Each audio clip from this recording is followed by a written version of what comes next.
यूहन्ना रसूल की मार्फत लिखी गई इंजील उसका 15वां बाब। अंगूर का हकीकी दरख्त मैं हूँ और मेरा बाप बागबान है। जो डाली मुझ में है और फल नहीं लाती उसे वो काट डालता है, और जो फल लाती है उसे छांटता है ताकि ज़्यादा फल लाए। अब तुम उस कलाम के सबब से जो मैंने तुमसे किया पाक हो। तुम मुझ में कायम रहो और मैं तुम में। जिस तरह डाली अगर अंगूर के दरख्त में कायम न रहे तो अपने आप से फल नहीं ला सकती, उसी तरह तुम भी अगर मुझ में कायम न रहो तो फल नहीं ला सकते। मैं अंगूर का दरख्त हूँ, तुम डालियाँ हो। जो मुझ में कायम रहता है और मैं उसमें, वही बहुत फल लाता है, क्योंकि मुझसे जुदा होकर तुम कुछ नहीं कर सकते। अगर कोई मुझ में कायम न रहे तो वो डाली की तरह फेंक दिया जाता और सूख जाता है, और लोग उन्हें जमा करके आग में झोंक देते हैं और वो जल जाती है। अगर तुम मुझ में कायम रहो और मेरी बातें तुम में कायम रहें तो जो चाहो मांगो वो तुम्हारे लिए हो जाएगा। मेरे बाप का जलाल इसी से होता है कि तुम बहुत सा फल लाओ, जब ही तुम मेरे शागिर्द ठहरोगे। जैसे बाप ने मुझसे मोहब्बत रखी वैसे ही मैंने तुमसे मोहब्बत रखी। तुम मेरी मोहब्बत में कायम रहो। अगर तुम मेरे हुक्मों पर अमल करोगे तो मेरी मोहब्बत में कायम रहोगे, जैसे मैंने अपने बाप के हुक्मों पर अमल किया है और उसकी मोहब्बत में कायम हूँ। मैंने ये बातें इसलिए तुमसे कही हैं कि मेरी खुशी तुम में हो और तुम्हारी खुशी पूरी हो जाए।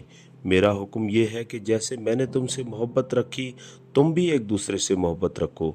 इससे ज़्यादा मोहब्बत कोई शख्स नहीं करता कि अपनी जान अपने दोस्तों के लिए दे दे। जो कुछ मैं तुमको हुक्म देता हूँ अगर तुम उसे करो तो मेरे दोस्त हो।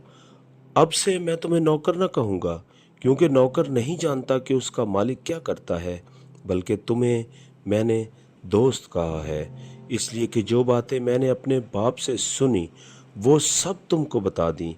तुमने मुझे नहीं चुना बल्कि मैंने तुम्हें चुन लिया और तुमको मुकर्रर किया कि जाकर फल लाओ और तुम्हारा फल कायम रहे, ताकि मेरे नाम से जो कुछ बाप से मांगो वो तुमको दे।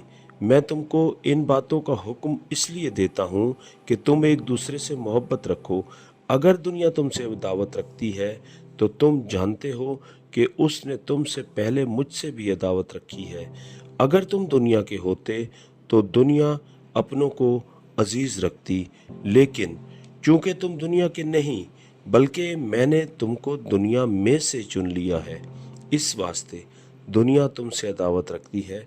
जो बात मैंने तुमसे कही थी उसे याद रखो कि नौकर अपने मालिक से बड़ा नहीं होता। अगर उन्होंने मुझे सताया तो तुम्हें भी सताएंगे, अगर उन्होंने मेरी बात पर अमल किया तो तुम्हारी बात पर भी अमल करेंगे। लेकिन ये सब कुछ वो मेरे नाम के सबब से तुम्हारे साथ करेंगे, क्योंकि वो मेरे भेजने वाले को नहीं जानते। अगर मैं ना आता और उनसे कलाम न करता तो वो गुनहगार न ठहरते, लेकिन अब उनके पास उनके गुनाह का उज़र नहीं। जो मुझसे अदावत रखता है वो मेरे बाप से भी अदावत रखता है।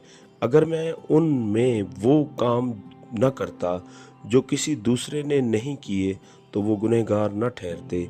मगर अब तो उन्होंने मुझे और मेरे बाप दोनों को देखा और दोनों से अदावत रखी, लेकिन ये इसलिए हुआ कि वो कौल पूरा हो जो उनकी शरीयत में लिखा है कि उन्होंने मुझसे मुफ्त अदावत रखी। लेकिन जब वो मददगार आएगा जिसको मैं तुम्हारे पास बाप की तरफ से भेजूंगा, यानी रूहे हक जो बाप से सादिर होता है, तो वो मेरी गवाही देगा और तुम भी गवाह हो, क्योंकि शुरू से मेरे साथ हो।